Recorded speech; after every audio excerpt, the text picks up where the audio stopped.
first example ko po is table order product. I have here order ID, customer name, product ID, product name, quantity, unit price, total price, and customer address. The first rule, pag po tayo nagdo-normalize, is you find the repeating groups. Okay, para sa 1NF. Ano po ang repeating groups? Repeating groups are all columns having multiple data separated by comma. Kahit wag nyo nang videohan, guys. I-record ko to, i-upload ko sa YouTube. Wag nyo na picturean. Okay lang. Okay. So, ano yung mga columns, guys, na mayroong repeating data? So, meron tayo product ID. Okay? Meron tayo product name. Meron tayong quantity, unit price, and total price. Okay. So, ganito siya. Usually, kapag po repeating groups, guys, lagi silang may kapartner sa ibang column. So, notice, dalawa yung product ID, dalawa yung product name, dalawa yung quantity, dalawa yung unit price, dalawa yung total price. It means to say na itong una, kapartner nitong una, at itong quantity na una, partner, itong una, itong una. So, magkakasama sila. Okay? Yun yung una nating dapat gawin. I-separate sa first normal form lahat ng umuulit into distinct records. Okay, so yun yung unang rule. First normal form, remove the repeating groups, place it in a separate record. So ginawa ko, first normal form, ang pangalan ng table natin, table order product. So ang ginawa ko, separate record. Okay, 1, 1, 2. Notice, ito, nahiwalay na. Yung 1001, laptop yon, 1002, mouse yon. So, laptop, mouse, laptop. Quantity, 2, 3. So, 2, 3, 1. 500, 20, 500. 1,000, 60, and 500. So, yun lang po yung sa una. Repeating groups, ihiwalay into separate records. Okay? Tanong. Malinaw ba repeating groups? Yan po yung pinakamadali. First normal form. Ang tanong, Sir, lahat ba or all the time ba meron tayong first normal form? Hindi. Sometimes yung table naka first normal form na. Sometimes walang repeating groups. Pag walang repeating group, ang ilagay nyo sa 1NF, yung original table. Kasi ibig sabihin naka first normal form na siya. Malinaw ba yon? Malinaw? Okay. Next. Second NF. Second NF or the second normal form, pinag-uusapan po natin dito partial dependency. Sir, ano po ba yung partial dependency in layman's term? Partial dependency, guys, pwedeng isa or higit pang column na pag pinagsama mo, siya yung magsisilbing primary key. Ibig sabihin, pag pinagsama natin tong isa or higit pang mga column, pag pinagsama-sama nyo siya, kaya niyang i-identify distinctly yung isang row of record or isang record sa table. Okay? Yun yung partial dependency. Ulitin natin. Pag pinagsama ang isa or higit pang column na nagiging primary key at kayang i-identify yung isang record or isang row, siya po ang partial dependency. Okay? Partial dependency, pwedeng isang column lang. Okay? Pwedeng dalawa. Okay? Pero pag isang column lang, sabihin primary key siya, ibig sabihin, wala nang 2NF. So usually, pag sinabi mong 2NF, usually may dalawang column dyan at walang distinct na primary key. Okay? So, ang partial dependency po natin, pwedeng maging dalawa, tatlo, or higit pa. Okay? Pero ang lagi nyong tatandaan kung ano yung pinaka-counting number na pwedeng pagsamahin yun ng tamang sagot. Okay? Ano ang pinaka-counting column na pwedeng pagsamahin yun ng tamang sagot? Let's take a look at the first normal form na table. Meron po akong order ID, product ID, quantity, unit price, total price, customer ID, customer name, customer address. Okay. Usually, pag sinabi po natin na partial dependency, sometimes or usually, int sila at nag-identify sila ng isang particular data. So kung ganun yung logic ko, iisipin, ang kukunin ko pong column ay order ID, product ID, at customer ID. Pag pinagsasama-sama natin tong partial dependency, i-concatenate nyo lang sila para makabuo kayo ng unique key. Okay? So let's say for example, meron tayo dito order ID, product ID. So 1, 1001, C001. So, notepad natin. Halimbawa, kung tatlo yung gagamitin natin, 1, 1001, tapos C001. Next record, 1, 1002, C001. Next record, 2, 1001, C002. Are they all unique? Yes or no? Yes, okay. They are all unique. So, meaning to say, pwede po natin tong gamitin. Okay? Kasi, check natin. Pag sinabi ko bang etong data na to, which is a combination of order ID, product ID, and customer ID, kaya ko nang identify na ito yung data ko. Tingnan natin. Okay, pwede. Pag sinabi ko bang ito, unique din yung makukuha, unique din. At ito, unique din. Okay, so ibig sabihin, this is our candidate for partial dependency or PD. So, yung tatlong yan. Ngayon, bago tayo gumawa, kasi guys, sa second normal form, lahat ng partial dependency, gagawan nyo ng hiwalay na table. Okay? Gagawan nyo ng hiwalay na table. So, ibig sabihin, gagawa natin hiwalay na table si order, si product, at si customer ID. Pero bago tayo tumungtong sa step na yon, check muna natin.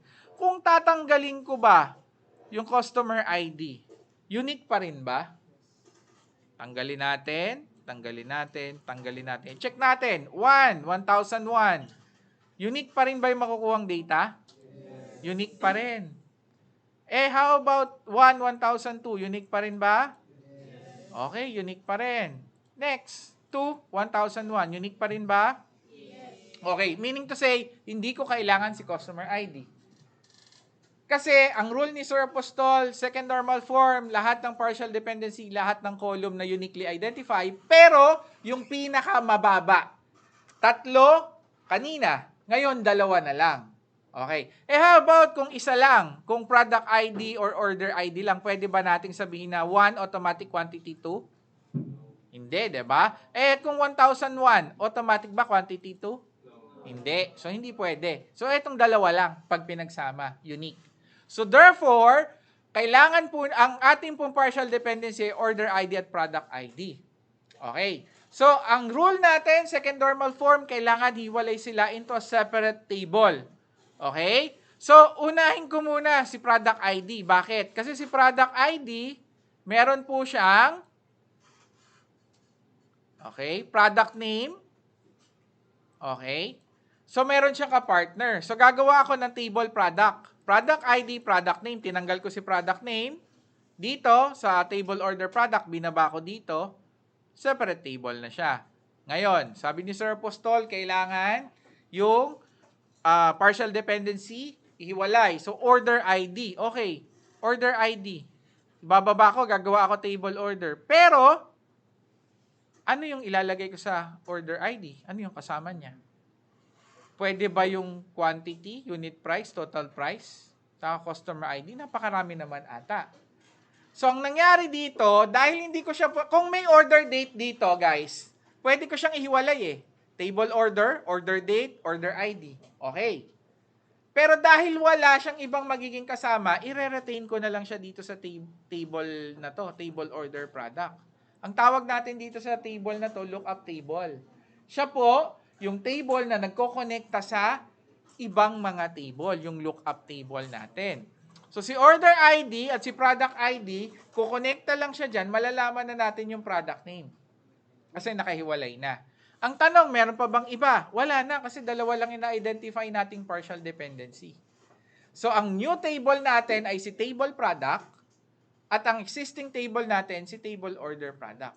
So, yan na po yung ating second normal form. May tanong? May tanong?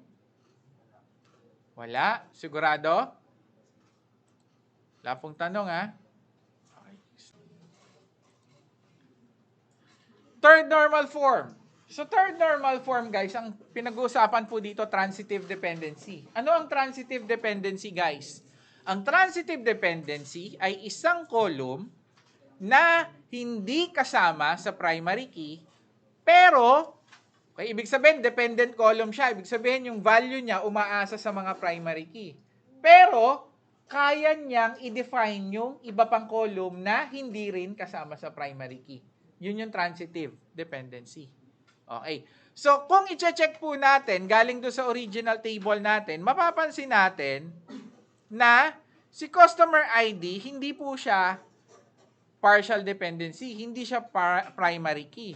Pero kaya niyang sabihin kung sino yung customer at kung taga saan siya, yung customer address. So therefore, this is a candidate for a transitive dependency kasi unang rule, hindi po siya kasama sa, okay, hindi siya kasama sa primary key, okay, dependent column siya. Okay, dependent siya sa primary key, pero kaya niyang mag-define ng iba pang dependent column. So, therefore, transitive siya. Okay? So, etong customer ID natin, gagawin ko ng bagong table. Tatawagin kong si table customer. Take note, sa database po, gumagamit tayo ng mga prefix. Ako, personally, pag gumagawa ako ng table, ang ginagamit kong pangalan ng table ay TBL underscore to denote that that is a table. So, baka nagtataka kayo, sir, bakit po may TBL pa? So, prefix ko yon. Okay? Pag nagpo-program kayo sa labas, nasa sa inyo kung ano ang gagamitin yung prefix. Kung gusto nyo, T lang. Pwede yon. Pero kapag kayo nagpo-program sa akin, para wala pong magkalituhan, gamit po tayo ng prefix na TBL underscore. Okay? TBL denotes table. Okay. So, si customer ID po, na-identify natin na transitive siya. Meron siyang customer name at customer address. Gagawa ako ng bagong table customer kasi gusto kong tanggalin yung ating transitive dependency. So magkakaroon ako ng dalawang record. Si customer ID 1 at 2, ililipat ko po si name at si address. So therefore, my final table would be table order product having order ID, product ID, quantity, unit price, total price, and customer ID. Table customer. Okay? At yung ginawa natin na table product kanina. Take note, sa third normal form, hindi nyo na po kailangang isulat yung mga table na hindi nagbago. Okay? Kung ano lang yung table na nagbago, yun lang yung i-carry over or isusulat sa third normal form. Dahil nagbago yung table order product, which is our lookup table, isusulat ko siya. Dahil nag-create tayo ng bagong table called table customer, i-create ko po siya at isusulat ko siya. Hindi ko na sinulat si table product kasi doon lang naman siya nasa 2NF. Pero all in all, meron po akong tatlong table na nagawa. Table product, table customer, and table order product, which serves as the lookup table or ang table na magkukonekta dun sa mga bagong table. Okay. Any question? Any question? Problem number 2. Problem number 2 po muna tayo. Okay? Problem number 2. So, meron po akong bagong table. Ang pangalan ng table ko ay Table Student Grades. Si Table Student Grades, again, meron po siyang repeating groups sa course ID, sa course name, at sa instructor. First normal form, anong gagawin? Pag-ihiwalayin, ilalagay into separate record. First normal form, nagkaroon tayo ng tatlong record. Tinanggal po natin lahat ng group na or repeating records. Okay? Next, second normal form. Ano ulit ang rule ng second normal form? Anong tatanggalin? Partial dependency. Anong partial dependency? Okay? One or more column na kayang mag-define ng unique record dun sa ating table. Okay? So, identify natin. Ano kaya ang ating partial dependency? So, meron po tayong student ID. Okay, kaya ba niyang i-identify? Hindi, kasi nauulit yung record. Meron tayong course ID. Okay, usually kasi ID eh. Pero sometimes may mga code, which is string, kagaya kanina, na pwede din nating isama. So, let's take a look. 1001, okay, plus CSC 1001, okay? Unique ba siya? Unique hindi. Unique. So, kaya niya identify itong record na to. Next. 1001. Tapos, ito, Matt, 1001. Unique ba? Hindi. Unique. Kaya niya identify itong record na to. And then, 1002 and CSE 1001, kaya identify itong record na to. So, therefore, ilan po ang ating partial dependency? Sinasabing tatlo. Alin dyan? Student ID, course ID. Ilan po yun? Isa, dalawa. Okay, dalawa lang. Okay. So, dahil dalawa po siya, okay, ibig sabihin, pwede po tayong gumawa ng bagong table for student. Posible kaya? May kapartner ba si student ID? Meron, student name. So, ibababa po natin siya. Table student, student ID. Ilan ang unique record ng table student? Dalawa. Ilagay ang student name. So, si student name, tatanggalin natin dito. Bababa natin dito. Matatanggal si student name sa table student grades. Next, ano pa yung isa? Course ID. May kapartner ba si course ID? Okay, sino? Course name.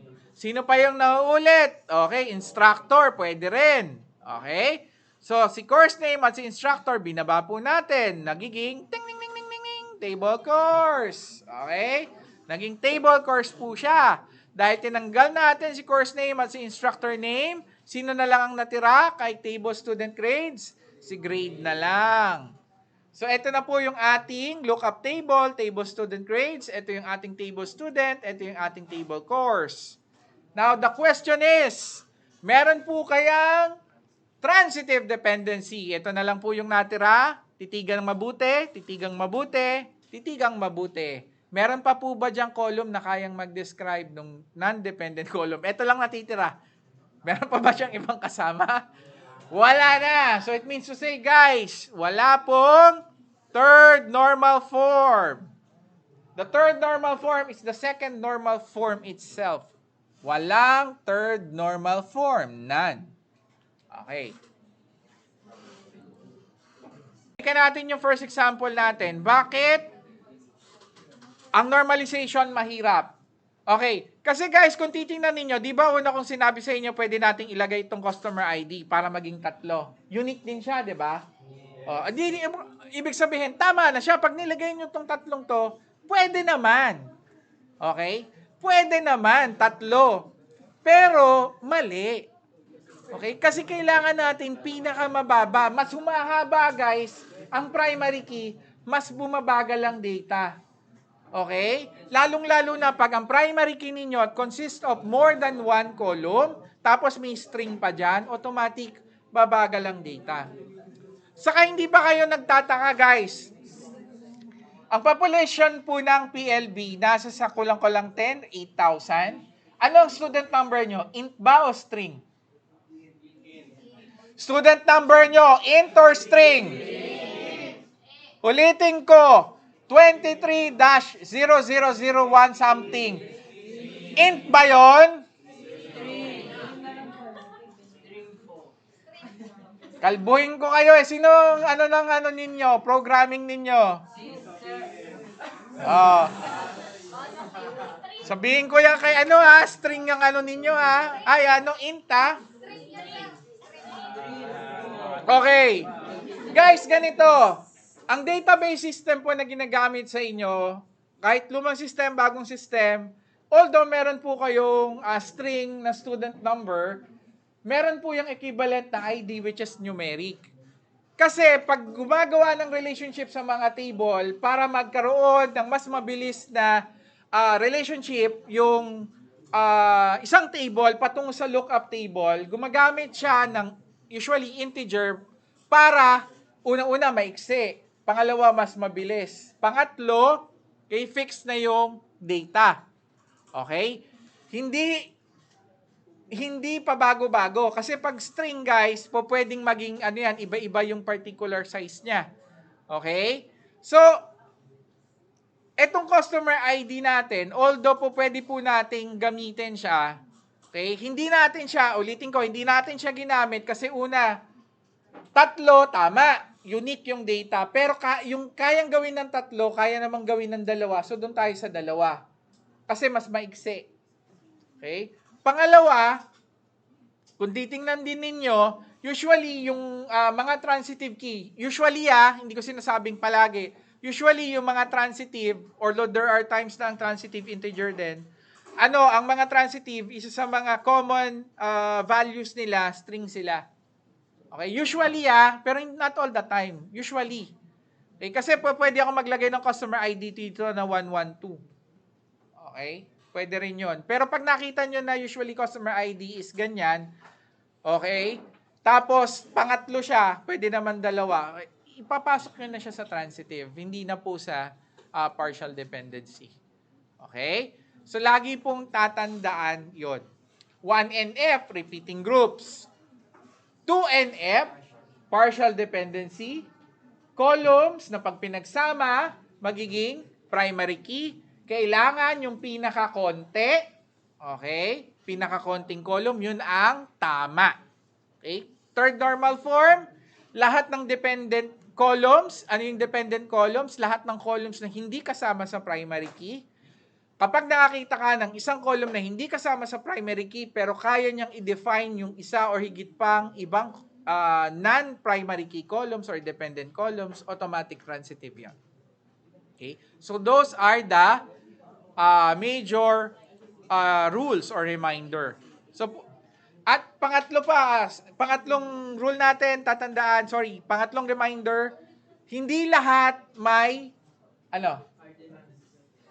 hindi lahat ng table may 1NF, hindi lahat ng table may 3NF. Sometimes, ang isang given table, 1NF na siya. Sometimes, ang isang given table, walang 3NF. Yung 2NF niya, yun na yung 3NF niya. At tandaan nyo guys, ang normalization po, umaabot yan hanggang nth normalization. May 4th, 5th, 6th, 7th, 8th, may Boyd cod ba yun? Boy's cod na normalized form, pang-6 ba yun? Pang-5? Okay? Napakarami. Pero, okay, ang kailangan lang natin hanggang 3rd. Kasi guys, ito po, ang normalization, habang nino-normalize mo ang table, okay, mas bumabagal. Kasi dumadami yung relationship. Okay? Parang oras lang yan eh. Pag mas marami kayong jowa, mas kokonti ang oras ninyo. Okay? Mas kokonti ang jowa, mas maraming oras. Okay? Ganon po yun. Ngayon, ganito naman guys. Ibig sabihin ba, sir, laging tama yung normalized na table? Hindi. Depende kasi yan kung saan nyo ginagamit. Naalala nyo yung sinabi ko sa inyo na OLTP, saka OLAP? Online Analytical Transaction Processing, which is yung karaniwang gamit ng mga database. Bawa sa grocery, sa school, sa hospital, everyday transaction. OLTP yon. Yung kabaligtaran niyan, ang tawag po naman ay Online Analytical Processing ng mga database. Ang tawag doon ay data warehouse. Sa data warehouse, yung naka-normalize na table, dinidenormalize nila. Bakit? Kung hanggang kaya sa isang table, nilalagay nila sa isang table lahat. Ang purpose kasi nun, isang table, mas madaling i-query. Okay? Ang gumagamit niya, number 1, dati, big data na tinatawag, which is, nag-transform, naging si ChatGPT. Okay? Yun po ang dahilan. Okay? The normalized table, mas mabilis. Normalized table, mas mabagal, pero mas maayos yung relationship. Okay? So, next and last sample natin. Okay?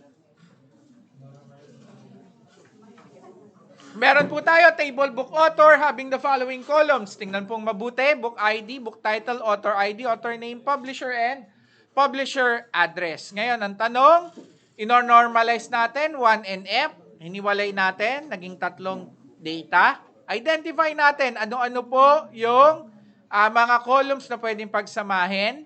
Okay, so tingnan na natin mga ID. 1, 1001, ABC Pub. Unique ba siya? Pwede.